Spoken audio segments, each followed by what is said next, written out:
Partie 4. Comment mettre en pratique la résurrection?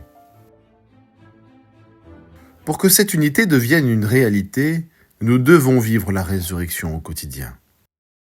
Vivre selon l'esprit. Adoptons des comportements qui reflètent les fruits de l'esprit. Amour, patience, humilité, dans Galates chapitre 5 verset 22. Si donc vous êtes ressuscités avec Christ, cherchez les choses d'en haut, où Christ est assis à la droite de Dieu.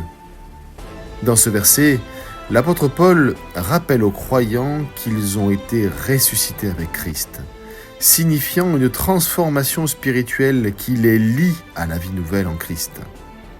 En conséquence, ils sont appelés à orienter leurs pensées et leurs actions vers les réalités célestes, celles de Dieu et de son royaume, plutôt que de se concentrer sur les choses terrestres. L'influence humaine au sein des congrégations est moins marquante lorsque l'Église est spirituellement ancrée, fondée sur des enseignements qui rappellent que le corps de Christ est vivant. Ainsi, l'accent est mis sur l'amour, l'humilité et la coopération plutôt que sur les ambitions ou les intérêts personnels.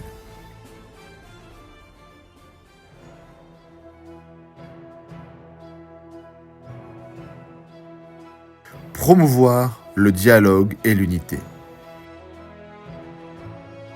En dépit des différentes dénominations et traditions, les chrétiens partagent une foi commune en Jésus-Christ.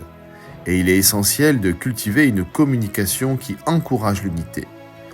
Il est important de savoir reconnaître les moments où une discussion devient infructueuse.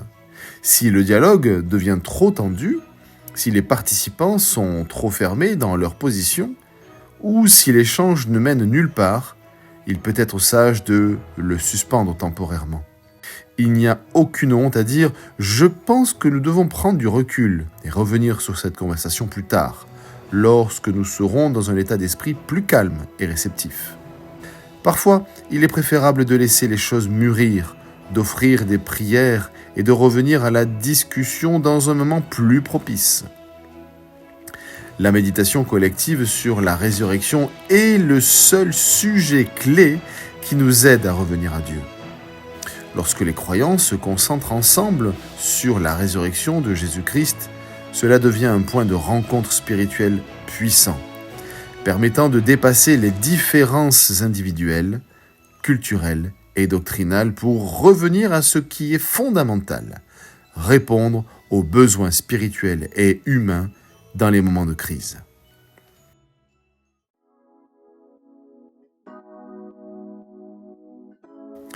Pratiquer une foi vivante.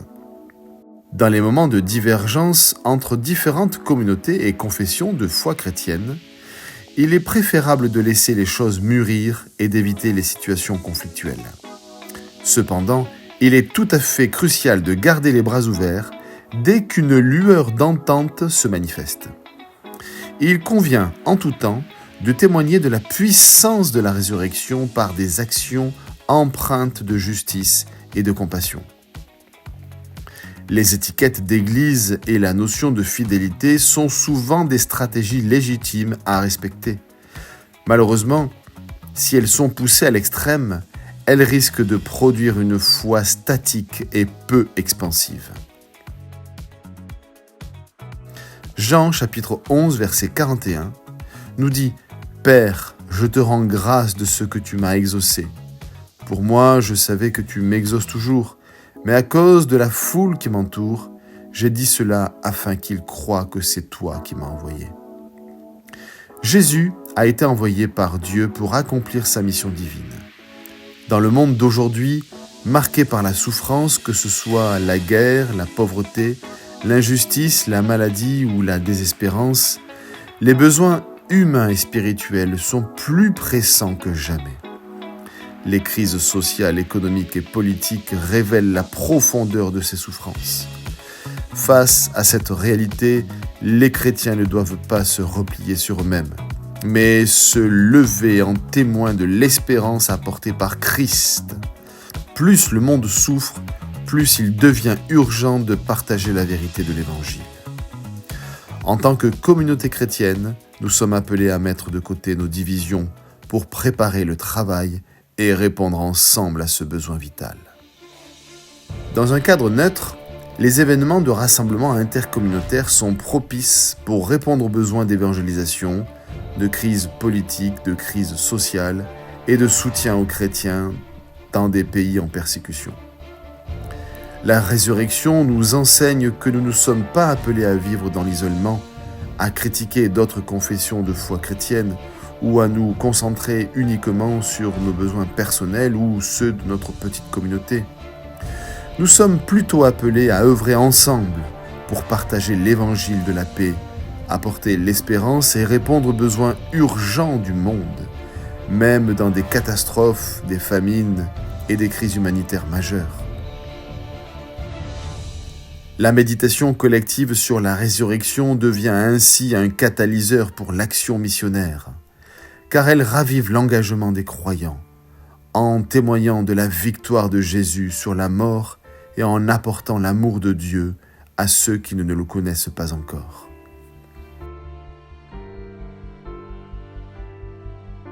Conclusion, l'Évangile porte une vérité universelle. Dieu est mort et ressuscité le 3e jour. Il a apparu à plus de 500 personnes. Grâce à la nouvelle de sa résurrection, Dieu confirme son pouvoir illimité et son désir infini d'aimer chaque être humain et veut le sauver.